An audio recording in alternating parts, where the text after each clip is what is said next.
Hola, hola, bendiciones a todos. Hoy día seguimos meditando en las Escrituras y estamos leyendo el libro de Éxodo. Hoy vamos a leer los capítulos 16, 17 y 18. Este capítulo comienza con la lectura del capítulo 16, donde vamos a leer sobre el descontento y la queja de los israelitas. La queja que plantea el pueblo de Israel es que preferían haber muerto en Egipto, donde abundaba la comida, que morir de hambre en el desierto. Lamentablemente veremos que esta actitud los acompañará durante este viaje en el desierto. Una buena meditación para el día de hoy es poder analizar nuestras vidas y ver nuestra queja sobre lo que recibimos muchas veces, pero también sobre lo que no recibimos. Es bueno poder pensar en cómo seguramente muchos de nosotros, al leer sobre el pueblo de Israel, quejándose de Dios a pesar de todo lo que han vivido, diremos, pero ¿cómo este pueblo se queja y en vez de agradecer a Dios después de todo lo que hemos visto que ha hecho? Ellos deberían tener más fe. Sin embargo, cuando meditamos sobre nuestro propio andar, nos damos cuenta que muchas veces somos peores que el pueblo de Israel. Siempre he pensado que lo que nos relata Lucas en el capítulo 7, versículo 47, sobre el perdón de pecados y que entrega al Señor, y cómo finalmente el que mucho se le perdona, mucho ama. Creo que reconocer muy bien el perdón que hemos recibido y de dónde nos ha rescatado el Señor nos permitirá agradecer más y por lo tanto murmurar o quejarnos mucho menos. Y en realidad haremos lo contrario, porque el comprender el amor de Dios por nosotros nos permitirá dar las gracias por todo. Otro hecho importante sobre el que leeremos en esta queja que hace el pueblo contra Moisés y Aarón. Sobre esto vemos que queda implícito algo que nosotros también debemos considerar. Fue Dios quien escogió tanto a Moisés como a Aarón para poder guiar a su pueblo. Había suficientes pruebas de ellos.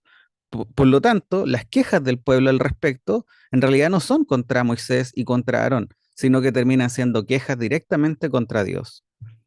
El versículo 4 de este capítulo nos dice que probará la obediencia del pueblo por medio de pequeños y simples mandatos. Podríamos decir que había dos simples órdenes. La primera era no guardar maná de un día para otro los primeros 5 días. Y el sexto, debían guardar el doble porción para poder disfrutar el séptimo día como un día de reposo. El pueblo desobedece ambos mandamientos.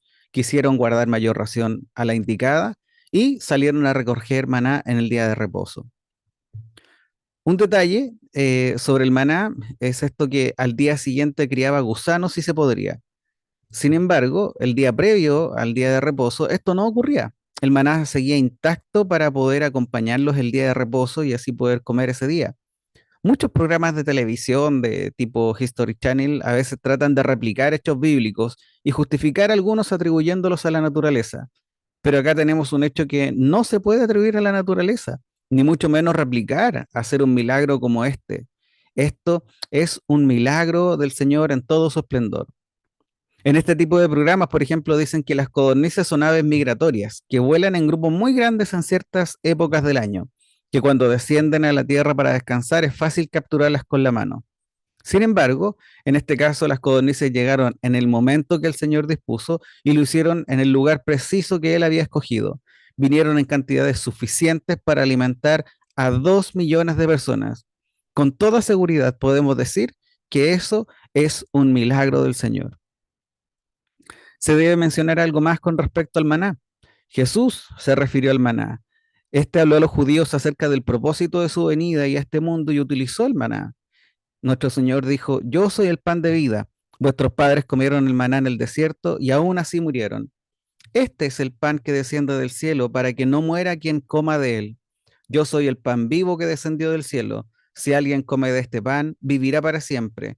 Y el pan que yo daré es mi carne, la cual yo daré por la vida del mundo. Así como el maná sostuvo la vida terrenal de los israelitas, así también Jesús sostiene nuestra vida espiritual. Y Dios dispone de nuestra ración diaria. Solamente debemos ir y recogerla cada mañana. En el capítulo 17 leeremos nuevamente sobre la queja del pueblo contra Moisés, esta vez ante la sed que estos tenían. Y Moisés responde, ¿por qué tentáis al Señor? Nuevamente insisto, debemos revisar nuestras vidas y cuánto nos quejamos de lo que recibimos, pero sobre todo de lo que no recibimos por parte del Señor.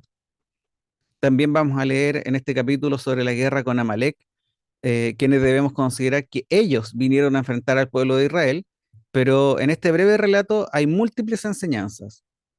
El relato de esta guerra vemos cómo Moisés levantaba sus manos y el pueblo vencía, pero cuando sus manos bajaban, estos eran vencidos. Podríamos considerar esto como un efecto de la oración en nuestra vida y la diferencia que hace el orar y el no hacerlo. También hay otro principio importante y es el de apoyarnos los unos a los otros. No solamente al liderazgo, sino que especialmente al liderazgo. Muchas veces consideramos que los líderes que ha levantado el Señor pasan a ser una especie de superhéroes que no se agotan, pero sabemos muy bien que esto no es así. Y qué bueno es poder estar atentos para poder dar ese descanso a nuestros líderes, que muchas veces es tan necesario y que podamos decir, como tal como lo leemos en el día de hoy, que tenemos que ayudar a levantar los brazos de aquellos que el Señor ha dispuesto para guiarnos. Por último, en el capítulo 17 vemos la instrucción a Moisés de escribir los detalles de lo ocurrido en un libro para que sirva de memorial, lo cual sustenta la creencia de que es Moisés el autor de estos primeros 5 libros, ya que es una orden de Dios directa a Moisés y que éste obedeció. Finalmente, cuando lleguemos al capítulo 18 hoy día, vamos a ver la visita de Yetro, el suegro de Moisés. Vemos cómo éste, al escuchar las maravillas que Dios hizo para poder liberar al pueblo de Dios, reconoce a Dios y ofrece sacrificios para luego compartir con los ancianos de Israel. En este capítulo vemos un principio bíblico muy importante. En simple, la idea es distribuir la carga de liderazgo en hombres capaces, con temor de Dios y que aborrezcan las ganancias deshonestas. Quizás una de las cosas que más nos impacta en este relato son las consecuencias de no hacerlo. Si Moisés no distribuye la carga de liderazgo sobre el pueblo, le dice su suegro, y cito, con seguridad desfallecerás tú y también este pueblo que está contigo. Otra forma de aliviar la carga de Moisés es la enseñanza. Yetro le dice, enséñale los estatutos y las leyes y hazles saber el camino que deben andar y la obra que han de realizar.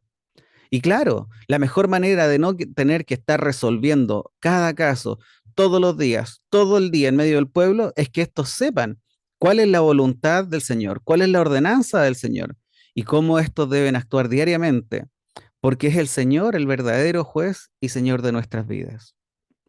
Dos principios muy, pero muy importantes. Capacitar y enseñar la voluntad de Dios de tal forma que la congregación sepa el camino que debe andar y la obra que debe realizar, junto con distribuir la carga en un liderazgo que ame al Señor. También es importante que esto no simplemente es una idea de Yetro, el suegro de Moisés, porque cuando le da estos consejos, el suegro termina diciendo, si haces esto y Dios te lo manda, tú podrás resistir y todo este pueblo, por su parte, irá en paz a su lugar. Es decir, en ningún caso es una estrategia humana que saque de la ecuación al Señor. Esto no tendría efecto alguno, sino es Dios quien lo manda. Y hoy, hermano, te quiero animar a que puedas ver una lectura adicional. Esta está en Primera de Corintios 10, versículos del 1 al 14. Revisa esta exhortación que nos hace Pablo, justamente recordando un poco lo que estamos leyendo estos días. Deseo que el Señor te bendiga en este día y que puedas buscar más del Señor todos los días.